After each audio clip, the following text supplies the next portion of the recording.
Hi, I'm Sophie. I'm a primary school teacher currently teaching in the UK. I have a teacher Instagram which I love, I think is amazing, and a few people asked me on there to make a video all about my top 10 tips for NQTs. This is my first year teaching, so I'm currently in NQT this year and I have one term left. I only have the summer term left and I can't believe how quickly it has managed to go by.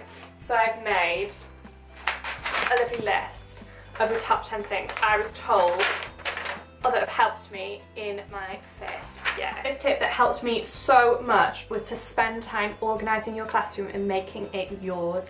I got my job quite late, so I got my job in the June and then had a few weeks until the summer holidays and then went in 2 days over the summer holidays to really kind of try and make my classroom my own. I was really lucky and had quite a lot of things left in my classroom, but I still had to kind of have time to make display boards and kind of set up the classroom the same layout that I wanted, which I have now changed 500 times, so it won't stay like that, but it's just really to kind of see what options you have with your classroom, so you can kind of go in, you're not going in the first week and being like, I don't know what I need to do. The second tip that I have is to actually spend some time connecting with your children. I know the first week can be really daunting, you don't kind of know what levels they're at, you've just got what's been passed through to you. So I made sure to spend literally the first morning I had with my children to spend time getting to know each other. We talked about what our dreams were, what our goals were for the first year. I told them a little bit about myself, they told me about them, they were able to connect with the children they hadn't seen over the 6 weeks, and it was just really lovely to kind of get to know each other. And from that you can kind of gauge as well some learning styles that the children may have, what they may really dislike or what they may like, and they can interpret that into your lessons for the following week. But just spend some time getting to know the children, because then you kind of, that's your relationship for the year. If they go in and they think, oh, she's not actually really interested in my life, they might be a bit standoffish. Does that make sense? My third tip for NQTs is to admit your mistakes. This is to both the children and to adults. I can remember I was inputting some data in like the second week of just the initial data that I had with the children, and I'd managed to input it into this system completely wrong. So I just went up to my head teacher and I was like, I've done this, I've made a big mistake. And she was like, that's fine, that's okay, we'll sort it out together.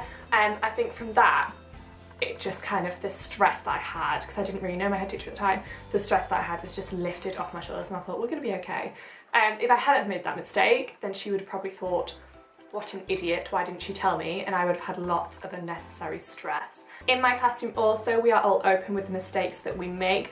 I very much will be like, yes, I did that wrong, and how can we correct that together?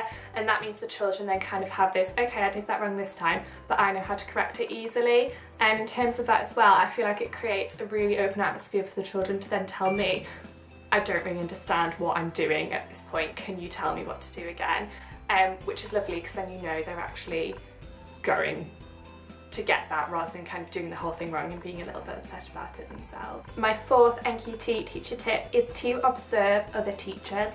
As an NQT, you will get more PPA time, your NQT time, so I'm really lucky I get a full day that it's split over. So in the morning usually I'll do some work, then in the afternoon I'll go and observe some other teachers. Because I teach a split 3-4 class, I hadn't ever taught a split before.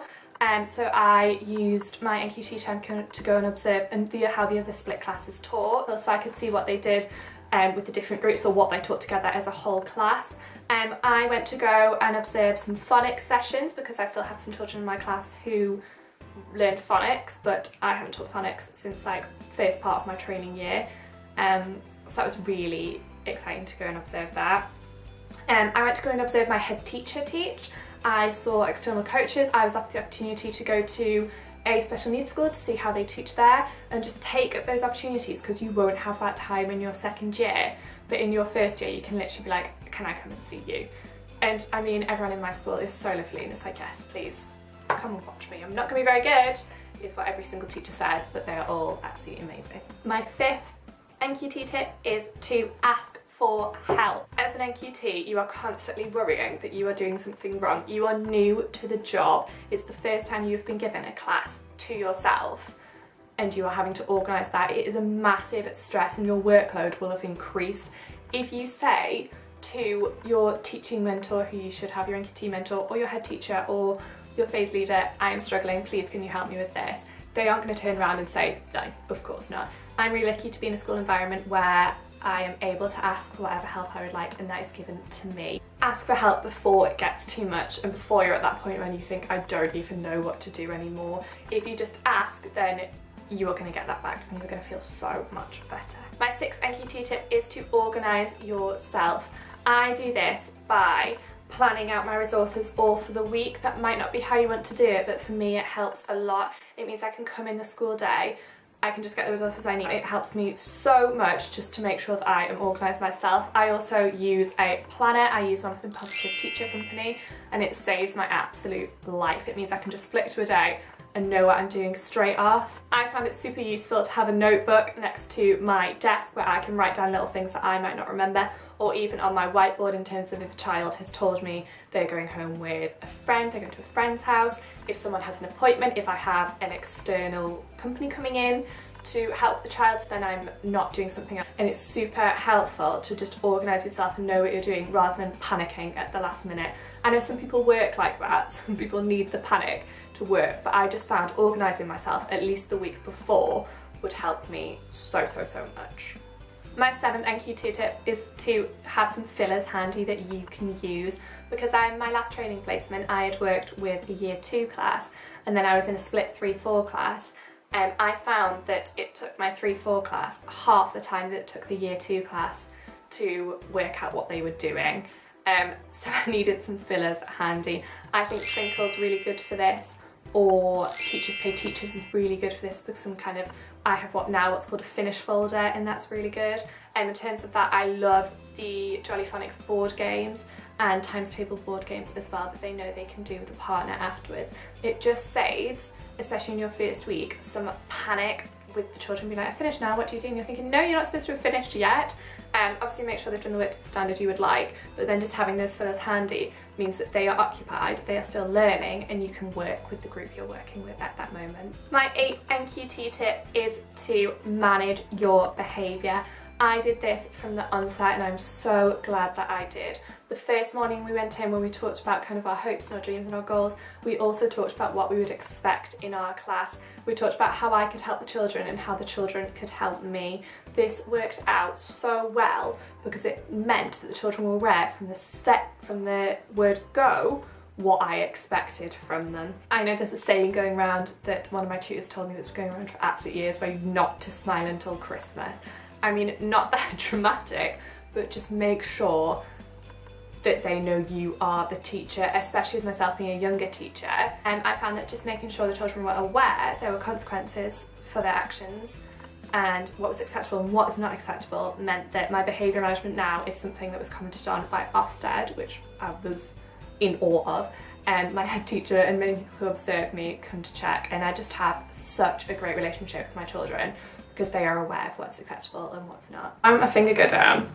That's upsetting. But it's not 8, it's 9. My 9th NQT tip is to make sure that you have a work-life balance. A great way I found of doing this is to make sure that you maybe have a club or a hobby that you can go to. So I signed myself up for some exercise classes, and that was just a great time for me to turn my brain off and not think about school. I'm very lucky in the sense that my head teacher is kind of like, you are not staying too late and do not take this work home.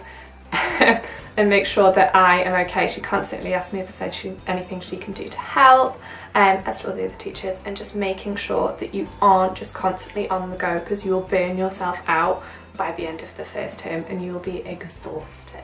My final NQT tip, number 10, is to enjoy it, enjoy yourself. I cannot believe how quickly this first term has gone. I think it's honestly just like wild. I've got one more term left. I'm halfway between heartbroken because I'm going to lose my first class, who are just gorgeous, and then so excited that I'll have finished my NQT year.